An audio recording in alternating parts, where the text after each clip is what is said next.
Hello students, welcome to JCE Connect series of lectures. We'll continue with one more design problem. So here in this particular lecture I'll be taking a design problem as a simply supported steel joint of 4-meter effective span is laterally supported throughout. It carries a total uniformly distributed load of 45 kilonewton inclusive of self-weight. Design the section using a steel of grade Fe 410. So this is the problem given. So here for the given load we have to design the beam section. So let us take the first step. The first step here you have to do is first you have to calculate the material properties, that is note it down the material properties and partial safety factor, that is for Fe 410 steel the Fy will be 250 Newton per millimeter square. Then partial safety factor for a material, that is gamma mo, is 1.1, and this gamma f is for load factor. The next step is, once you noted down the material properties, after that calculate the loads. So in this problem the given, that is the total UDL is given, that is 45 kilonewton. So this is a simply supported beam subjected to loading UDL, but this UDL is directly given, that is 45 kilonewton. Total UDL acting over a span of 4 meters is 45 kilonewton. So here total factored UDL, that is a W into L directly given. W into L is directly given. Then 1.5 times of 45, that becomes 67.5 kilonewton. Then in step number 3 you have to calculate the bending moment for simply supported beam. So bending moment, as you know, it will be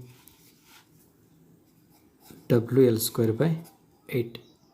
But in this problem, so this is the bending moment for simply supported beam carrying UDL, but in this problem directly the magnitude of UDL is given directly, that is W into L is given. So this bending moment is been splitted, that is W into L into L. So divided by 8, the W into L is given, that is 67.5. Then we get 33.75 kilonewton meter, or 33.75 into 10 to the 6 Newton millimeter. Then in step number 4 you have to calculate the required plastic section modulus. So required plastic section modulus, we know the formula ZP equal to M into gamma mo divided by Fy. Substitute the values calculated earlier. So substitute here, then we get this much is the required section modulus, 148.5 into 10 to the 3 millimeter cube. Then after that in step number 5, so you have to choose the section. So from IS 800 2007, so referring annex H page number 138, select I section having ZP, that is a plastic section modulus, which should be more than the required. So let us try ISLB 200 at 19.8 kg per meter. So we have calculated previously the section modulus, that is a plastic section modulus. Then you have to choose the section which gives more than the required, that is a ZP. Then here we have chosen ISLB 200 at 19.8 kg per meter. Then noted down the properties of this section, that is the depth of the section. This is the section ISLB, H breadth and thickness of flange, all properties you noted down from the steel table or IS 800 2007.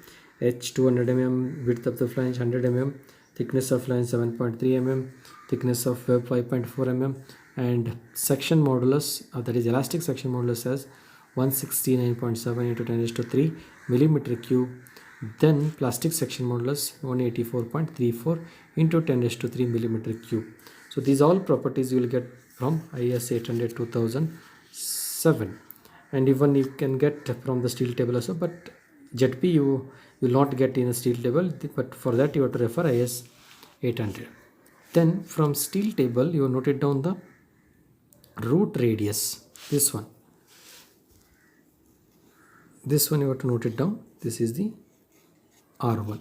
Okay, so root radius 9.5, and also from the steel table you note it down moment of inertia about major axis, that is ZZ axis, 1696.6 into 10 raised to 4 millimeter that is mm raised to 4. Then this IZZ will be required when we do check for the deflection.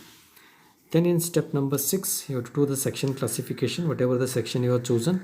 So in which classification or in which class it lies, we have to check. So calculate epsilon, root of 250 by Fy, root of 250 by 250 into 1. Then outstand the flange width, that is B equal to BF by 2, then 100 by 2 we get 50. Then the depth of web D equal to H minus 2 into bracket TF plus R1, then is equal to, we just substitute all the values here, we get this much. Then for classification of section you have to do calculate the ratios of elements, that is the one flange element and the web element. So here the flange element ratio, that is BF by TF, so this much we have got, but the limit for a plastic section is up to 9.4, which is less than 9.4, hence this is plastic section.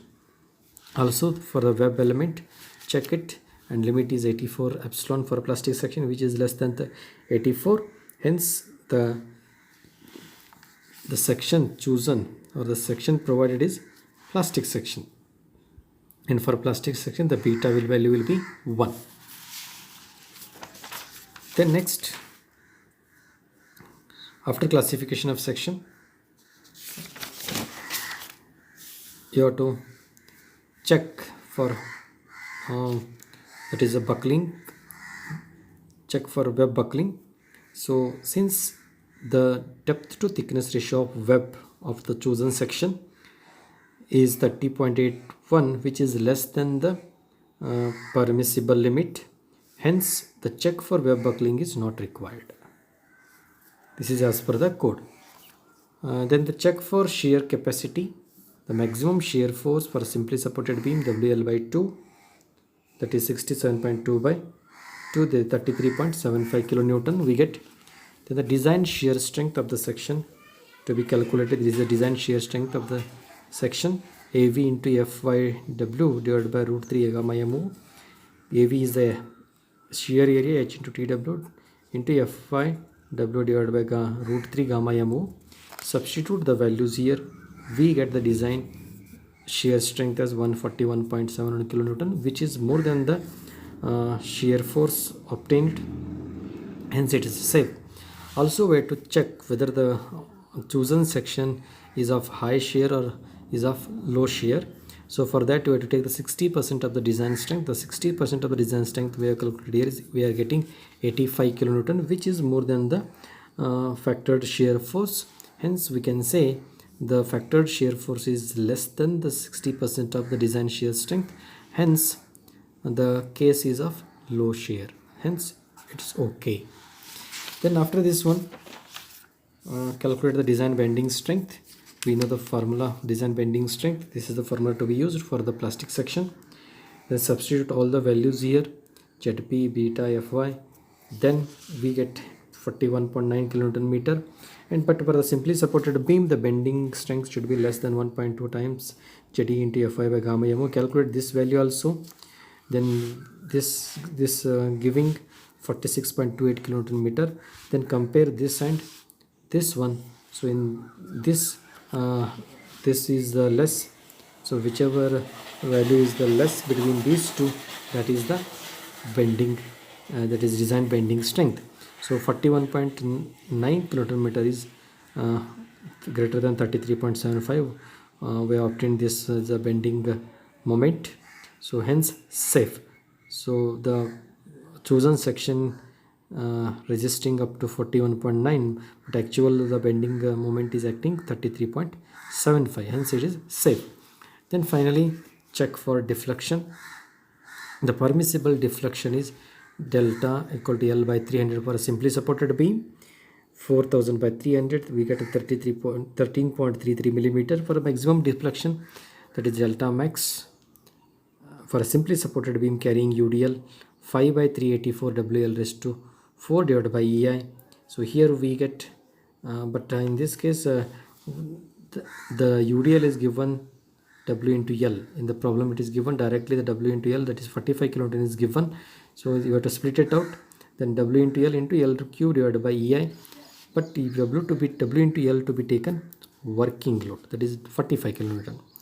Then delta max we get after substituting all the values 5 by 384, 45 into 10 raised to 3 into 4000 raised to cube, then E equal to 2 into 10 raised to 5, then the I z substitute, we get the deflection is 11.05, which is less than the permissible one, that is 13.33, hence safe. Hence the chosen section is safe. Safely we can use it as a beam section. Okay, I hope you understood this problem also. So very simple. Okay, you have to remember the design steps, and whatever the design steps were discussed in previous lecture, so follow those steps, then you can easily understand. Okay, thank you.